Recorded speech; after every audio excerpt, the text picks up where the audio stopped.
It was an ordinary Thursday evening in the heart of the city. Sarah, a 32-year-old graphic designer, had just left her office, contemplating the weekend ahead.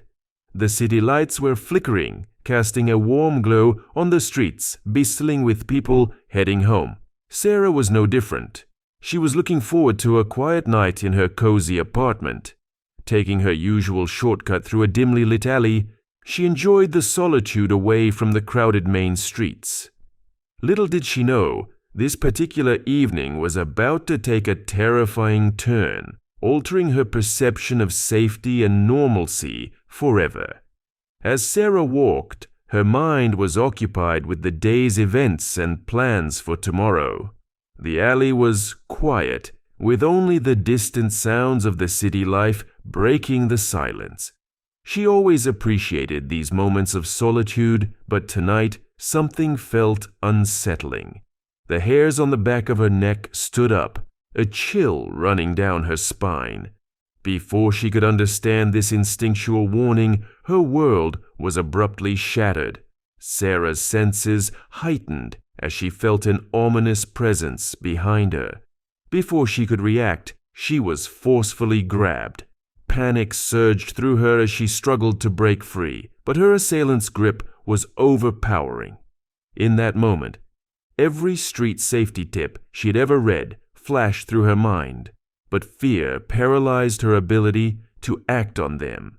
The alley, once a familiar shortcut, now felt like an isolating trap. Her assailant's harsh whispers were a stark contrast to the silence of the alley. He demanded her belongings, his voice laced with menace. Sarah, struggling between survival instinct and shock, fumbled with her bag, her hands trembling. The cold air stung her lungs as she tried to scream, but her voice was barely a whisper. In a swift motion, she was pushed against the cold, hard ground. The impact left her disoriented and breathless. Lying there, she could see the faint outline of her attacker rummaging through her belongings.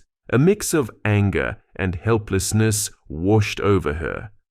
This was no longer just a physical attack. It was an assault on her dignity and sense of security. As quickly as he had appeared, the assailant fled with her possessions, disappearing into the shadows of the alley. Sarah lay there for a moment, trying to process the whirlwind of violence that had just upended her world. The sound of her own heartbeat was deafening in the now silent alley. Gathering her strength, she stood up, her body aching and her mind racing. The once familiar city surroundings now felt alien and threatening. She knew she had to get home, yet every step felt heavy with the weight of what had just happened. Sarah's walk home was a blur of fear and racing thoughts. Every shadow seemed to hide a potential threat.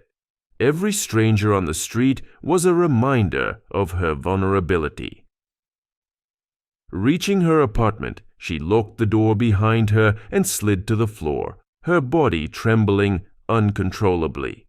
The safety of her home, which had always been her sanctuary, now felt breached. The following days were a storm of emotions. Sarah grappled with a mix of anger, fear, and violation. She found herself constantly looking over her shoulder, jumping at every unexpected noise. The alley, that shortcut she had taken countless times without a second thought, was now a place she avoided at all costs. Haunted by the incident, Sarah's once vibrant life began to shrink. She avoided social gatherings, declined invitations from friends, and her work, once a source of pride and joy, suffered. Sleep was elusive, and when it came, it was plagued with nightmares. Sarah knew she needed help, but shame and fear held her back. She didn't want to be seen as a victim, yet she couldn't escape the reality of what had happened. The incident in the alley was not just a physical attack, it was an emotional and psychological wound that cut deep. This inner turmoil reached its peak when Sarah found herself standing outside the alley weeks later, her heart pounding, her breath shallow. She didn't know why she had come there, perhaps to confront her fears or to try and make sense of the senseless. But as she stood there, the overwhelming sense of dread and helplessness returned, reaffirming the deep scars left by that fateful night. In the weeks that followed her confrontation with the alley, Sarah's life became a constant battle between the desire to move past the trauma and the haunting memories that seemed to linger everywhere. Her apartment, once a cheerful and lively space, now felt like a confinement. The walls echoed with the silence of her solitude. Sarah finally decided to seek professional help. Talking to a therapist was difficult. She had to relive the moments of the attack, dissecting her fears and vulnerabilities. But with each session, she felt a slight easing of the burden she carried. It was a slow and painful process, but it was a start. Despite her efforts, the impact of the attack was profound. Sarah's relationships suffered. She found it hard to trust and connect with people, including those closest to her.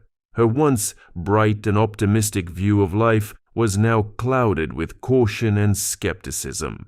The city, once a vibrant tapestry of life and opportunities, now seemed like a labyrinth of dangers. Sarah's career, which she had painstakingly built over the years, began to feel less important. She found herself questioning her priorities and the life she had been living before the attack.